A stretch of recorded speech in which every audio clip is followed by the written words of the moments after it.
Hey, this is Katie from WinTechWings. In this video, we will know what are Android applications.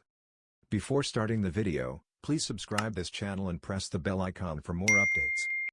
Okay, so, first we need to know what is Android. Basically, Android is a mobile operating system based on a modified open-source software.